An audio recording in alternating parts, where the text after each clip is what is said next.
Iniciamos estas conversaciones pedagógicas a partir de lo planteado inicialmente cuando le decíamos a nuestros acompañantes virtuales que este escenario no va a convertirse en verdad absoluta, lo hemos insistido tantas veces, sino que es la posibilidad de mirar unos escenarios, unos lugares de verdad.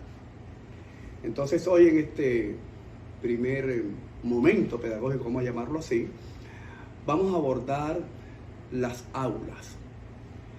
Y las aulas porque le hemos dado como título las prácticas de enseñanza en las aulas no lineales. Vamos primero, antes de entrar en detalle, a descomponer los términos. ¿Por qué hablamos de prácticas de aula?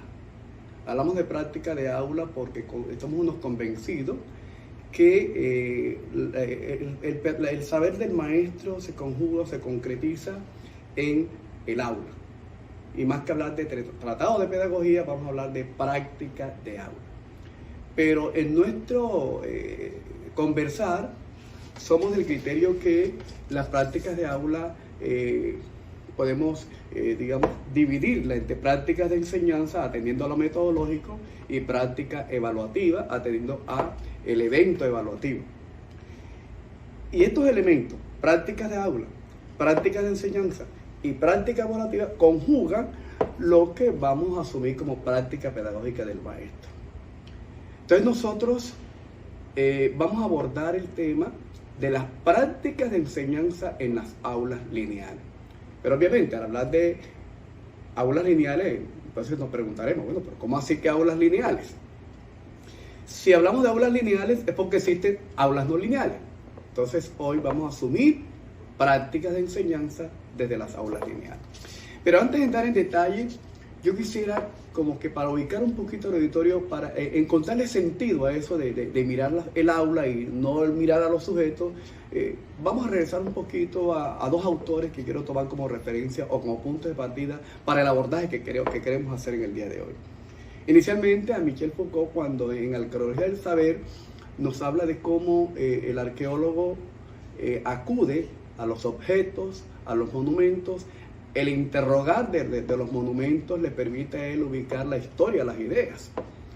Le agregamos a eso, cuando uno mira una ciudad como Cartagena, las murallas nos dicen algo. O sea, el monumento le habla al investigador para ir construyendo, decantando las historias de las ideas. Pero pensemos en otro autor, un autor más cercano, más colombiano, Nicolás Buenaventura. Buenaventura, en una obra maravillosa que se llama Los hilos invisibles del tejido social, él nos habla de dos culturas colombianas, la cultura andina y la cultura costeña, la cultura caribe, para decirnos cómo el hablar o la socialización de la cultura caribe y de la cultura andina marca la diferencia desde el lugar de las miradas. Plantea Buenaventura que mientras que la cultura andina mira hacia adentro, la cultura caribe trata de mirar siempre hacia afuera. Y nosotros agregamos esto. Explicamos cómo la terraza costeña tiene una significación distinta a la terraza andina, si es que existe la terraza andina. Cuando uno mira y pasa por las costas, por las ciudades costeñas, Cartagena, Barranquilla, Santa Marta, las casas tienen una terraza y esa terraza nos ubica en el lugar de la interacción social. Es el escenario del encuentro de los amigos, de los vecinos. Y si abandonamos la urbe y nos ubicamos en el campo, también encontramos como ese taburete que aparece en el frente de la casa, en las tardes, en el atardecer, para saludar a los transeúntes, también nos dice mucho de la cultura costeña. Entonces, regresando al punto de partida, vamos a interrogar el aula, vamos a hacerle la mirada del aula, pero no una mirada filosófica ni epistemológica, aunque sería el punto de llegada. Vamos a hacerle la mirada desde el acontecer, pero no lo vamos a hacer desde el lugar de la prescripción de definir qué pasa en esas aulas, sino vamos a tomar como escenario la narrativa de un maestro.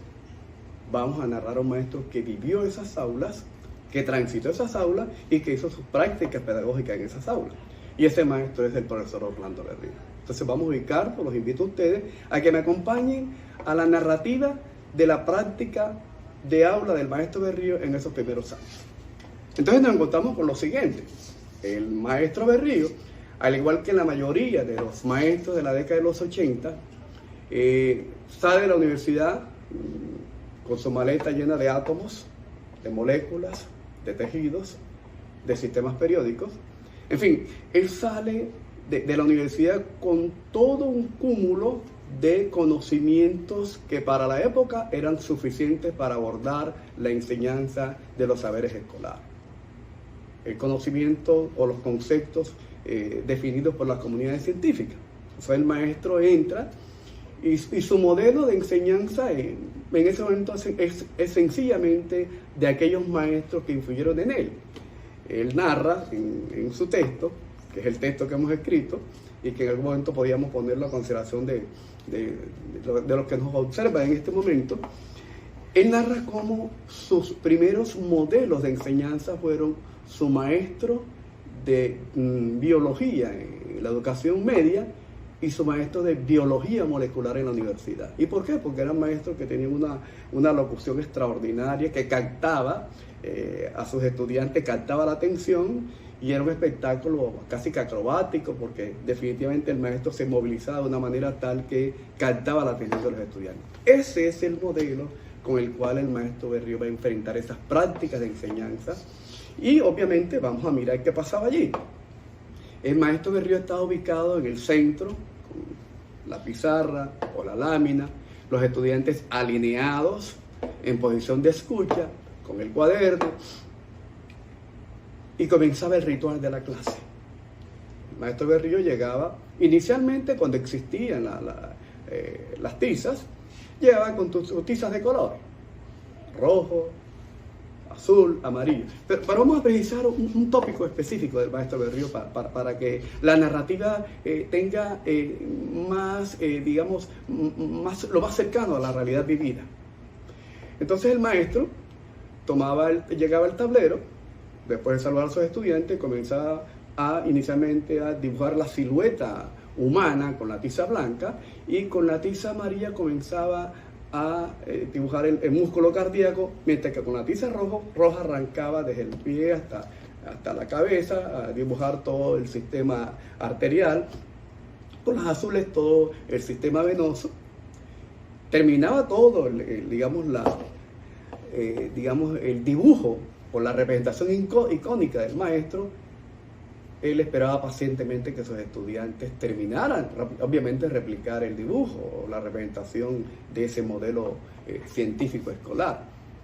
Cuando ya ese tiempo se agotaba, entonces el maestro comenzaba el dictar, colocaba el título, y de la voz del maestro salían los puntos seguidos, los títulos, las comas, los subtítulos, los dos puntos, que viajaban por el aire del aula de clase y se posicionaban en la mente de los estudiantes y dirigían la escritura de los estudiantes.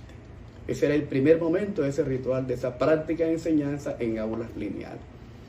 Terminado el dictar, venía la fase culminante de la práctica de enseñanza del profesor Berrío. Él comenzaba a explicar, y en esa explicación los estudiantes estaban muy atentos, porque cada palabra, cada oración que decía el profesor debería ser decantada y organizada mentalmente por los estudiantes. Ellos siempre, obviamente, iban a ir a la saga de lo que decía el profesor. Entonces, ese lenguaje iba poco a poco llegando a la cabeza del estudiante y terminaba la página así. Entonces, fíjense que habían tres acontecimientos de esas prácticas lineales del profesor Berrío. Uno, dibujar el modelo científico, dictar el modelo científico y explicar el modelo científico.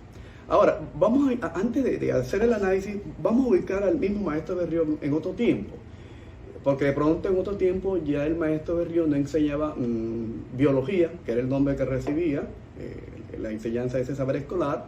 Después recibió el nombre de Ciencias Naturales y Educación Ambiental. Ese sería motivo de otro video. El maestro Berrío de pronto les encontramos también enseñando química. Y en esa enseñanza de la química de pronto no había el dibujo, digamos, el dibujo del modelo científico podría ser distinto. Es dibujar un modelo, el modelo atómico de Bohr, el modelo atómico de Rutherford, y los estudiantes hacían el mismo ritual, pero posiblemente por tener la química unas características de la matematización del conocimiento, de los ejercicios de lápiz y papel, entonces le tocaba al profesor hacer otro ritual. La explicación estaba ligada a llevar a la pizarra, al tablero, todo el algoritmo matemático para explicar el concepto científico de la química. Ya se trate de los ejercicios de lápiz y papel para abordar los conceptos químicos, pero desde el lugar de la matemática, es decir, la matematización de los conceptos químicos, o en otro momento el nomenclar químico, que también tenía sus propios algoritmos. Entonces, pero el ritual es el mismo. El ritual es una aula lineal, el profe narrando, el profe explicando y los estudiantes copiando y escuchando. Esa era la práctica pedagógica de esos primeros años del maestro Berrío. Vamos a hacer ahora la mirada pedagógica. ¿Cuál es el trasfondo teórico que subyace en esa práctica del maestro Berrío? Inicialmente, hay una concepción del conocimiento, de una verdad dada, una verdad absoluta, es decir, una concepción positivista del conocimiento.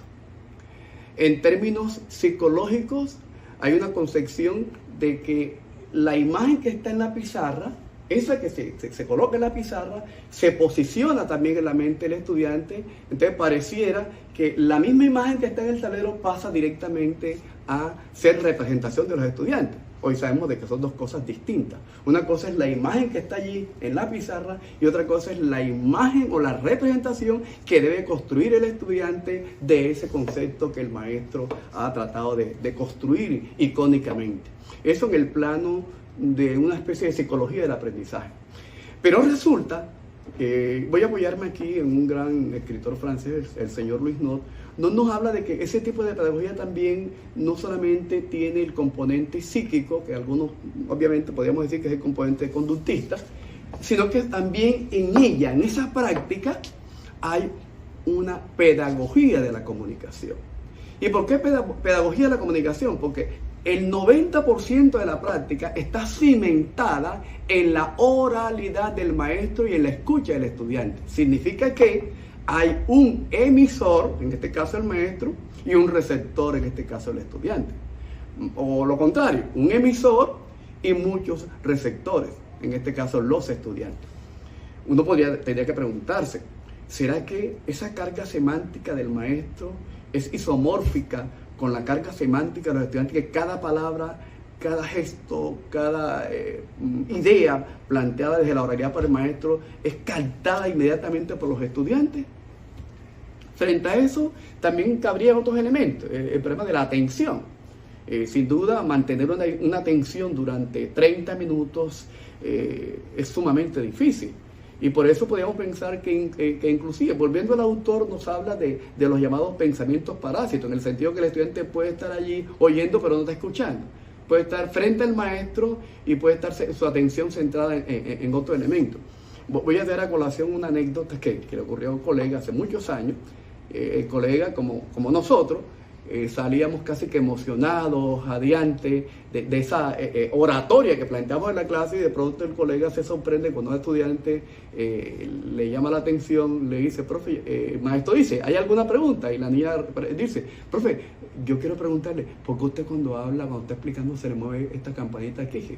El profesor quedó sorprendido. O sea, observen ustedes cómo de todo lo que dijo el maestro en la oratoria, la niña prácticamente estaba centrada en el movimiento que ocurría a nivel de la faringe del profesor. Entonces eso reafirma lo que hemos dicho como una práctica pedagógica cimentada exclusivamente en la oralidad corre el riesgo de que la atención no sea permanente, suponiendo que la atención del estudiante sea suficiente para que él construya los aprendizajes a partir de la oralidad. Entonces, frente a eso, y volviendo al caso del maestro Berrío, llegó un momento en él en que apareció una especie de actitud de sospecha. ¿Cómo hacía actitud de sospecha? Comenzó a preguntar y se dio cuenta en algún momento de que no necesariamente esa oratoria que él planteaba en la clase, digamos, se constituía en aprendizaje. Entonces en algún momento comenzó lo que más adelante el maestro va a llamar la pedagogía de la sospecha. Eso lo vamos a plantear en el próximo video. Entonces, a partir de esto quedan unos interrogantes. Si es posible que la audición garantice totalmente el aprendizaje de los estudiantes, ¿qué va a pasar con la práctica evaluativa en esas prácticas de enseñanza de aulas virtuales? Esos interrogantes, obviamente, vamos a abordarlos en el próximo video. Entonces, a los queridos auditores, le hacemos la recomendación que siempre le hacemos, varias, ¿no? Una, a título de nuestra postura, lo que hemos dicho no es una verdad absoluta, es nuestra verdad, es nuestro lugar de pensamiento. Y en términos de la tecnología que estamos aplicando, obviamente la invitación a que se suscriban, a que le den un like y que lo compartan con colegas y amigos.